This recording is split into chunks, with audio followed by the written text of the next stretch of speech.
ভাই, মানুষ শখ করে কখনো রাত জাগে না। ওই যে একটা কথায় আছে না, যার দুঃখ প্রকাশ করার কোনো জায়গা থাকে না, তার রাত জেগে একা বসে থাকা ছাড়া আর কোনো উপায় থাকে না।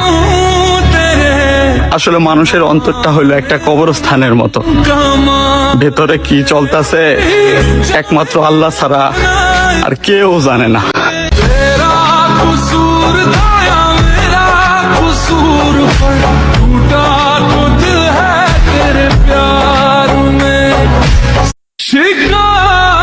ভাই, মানুষ শখ করে কখনো রাত জাগে না। ওই যে একটা কথায় আছে না, যার দুঃখ প্রকাশ করার কোনো জায়গা থাকে না, তার রাত জেগে একা বসে থাকা ছাড়া আর কোনো উপায় থাকে না। আসলে মানুষের অন্তরটা হইলো একটা কবরস্থানের মতো, ভেতরে কি চলতেছে একমাত্র আল্লাহ ছাড়া আর কেউ জানে না।